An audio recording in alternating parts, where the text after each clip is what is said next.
Perdão.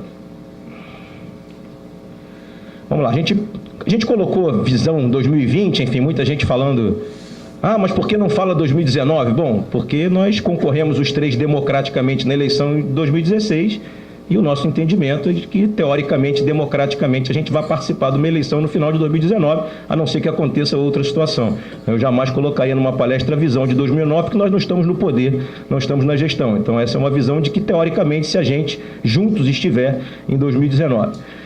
A gente fez uma evolução salarial do Fluminense, e aqui a gente está falando só de folha de jogadores, de 2011 a 2018, vocês vão perguntar por que não tem antes? Porque são os números que a gente tem acesso em razão do tempo que a gente passou lá pelo Departamento de Futebol, e é um período importante para vocês entenderem a consciência dessa palestra.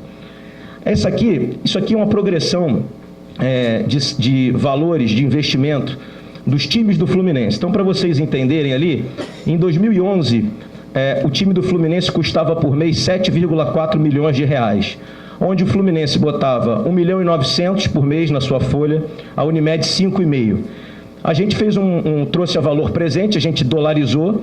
Então, o time do Fluminense de 2011, que chegou em terceiro lugar no Campeonato Brasileiro, custava 4 milhões de dólares, o que hoje seria uma folha de 15 milhões de reais. Então, aquele time que a gente via entrar em campo em 2011, há 7 anos atrás, hoje custaria 15 milhões de reais por mês. Em 2012, em razão de ter o título de 2010, depois do terceiro lugar de 2011, quando conversei com o Celso montando a palestra, o Celso me disse, a gente aí aumentou em 10% o investimento para tentar o título novamente, ok? E aí o Fluminense aumenta a sua folha de 4 milhões de dólares para 4,4 milhões de dólares mensais, que custavam 8 milhões de reais o elenco. O Fluminense mantinha seu 1,9 milhão e a Unimed fazia o aporte de 6,1 milhões de reais por mês, e uma folha que hoje, a valor presente, custaria 17 milhões, que curiosamente é o que custa a folha do Palmeiras, entre 15 e 17 milhões de reais, por isso que o Celso falou sobre a Crefisa, que hoje é o maior investidor em futebol no Brasil, ok?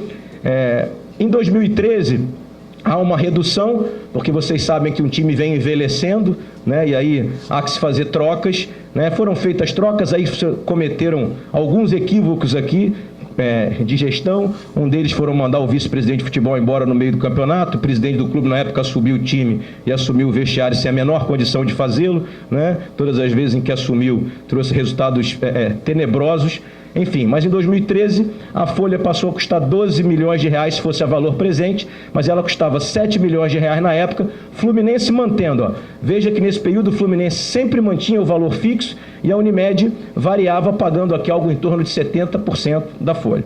Em 2014, o Fluminense sobe um pouquinho o seu investimento aqui em jogadores para 2,7 e a Unimed cai um pouco aqui para 4,2. A folha custava 6,9 milhões de reais. Nesse período aqui, para vocês se lembrarem, o Tenório foi o vice-presidente de futebol até maio, e eu fui de maio a dezembro, né, e o Celso estava aqui no último ano de patrocínio. Curiosamente, foi a última vez em que o Fluminense figurou entre os 6 primeiros colocados do Campeonato Brasileiro, ok? Dali por diante, vocês vão ver que o Fluminense vai se estagnando, vocês vão ver mais à frente na palestra, numa outra posição. Essa folha de 2014 custaria hoje algo em torno de 11 milhões, que é o que custa mais ou menos a folha dos clubes que chegaram ali em 6º ou 7º ou 8º no Campeonato Brasileiro atual.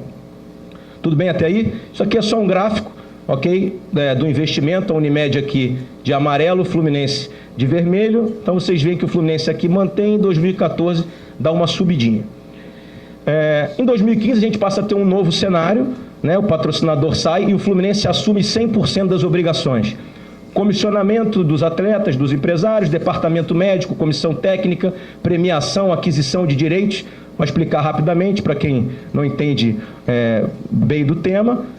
Na época da Unimed, a Unimed comprava a maior parte dos direitos econômicos e federativos do Fluminense. Então, a partir da saída da patrocinadora, o Fluminense passou a ficar responsável por isso. As premiações também eram pagas em grande parte pelo patrocinador, né? A comissão técnica em alguns momentos também, né? O departamento médico. Então, o Fluminense absorve esse custo, né?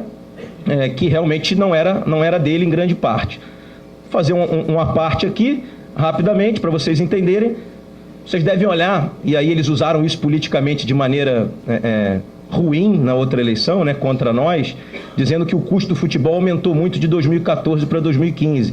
Ele aumentou justamente porque no balanço do Fluminense não era declarado o valor pago pela Unimed, porque a Unimed pagava em contratos de imagem licitamente, direto aos atletas, porque ela realmente utilizava as imagens desses atletas, e esse valor não era contabilizado. Portanto, eles mostram uma evolução de custo enorme, mas na verdade é porque o Fluminense assume aqueles custos que antes não eram dele em 2014. E aí fiz essa conta rápida para vocês entenderem. A folha salarial era 6,9 milhões em 2014, o Fluminense botava 2,7, a Unimed 4,2, o patrocinador sai, mas entram outros dois patrocinadores, que foram a Viton 44 e a Frescato, e esse valor passa a entrar no balanço do clube. Então a conta que se faz você vê que aqui a folha era de 6.900, nós reduzimos a folha global, justamente pela saída do nosso grande parceiro, que era a Unimed. Então nós reduzimos ela de 6.900 para 5.500, a Unimed está fora aqui, né? E aí há uma redução na folha global, sim, de 18 milhões de reais. Então o time do Fluminense em 2015 passou a custar 18 milhões de reais anual a menos do que custava. Entretanto, os custos do Fluminense subiram nominalmente porque a Unimed saiu, ok? E aí, fazendo a conta de quem entrou, que foram esses dois patrocinadores, com a conta da saída, com a redução de 18 milhões, o que o Fluminense gastou a mais em 2015 no seu time de futebol para se manter minimamente competitivo na primeira divisão, apesar de não ter tido bons resultados em 2015?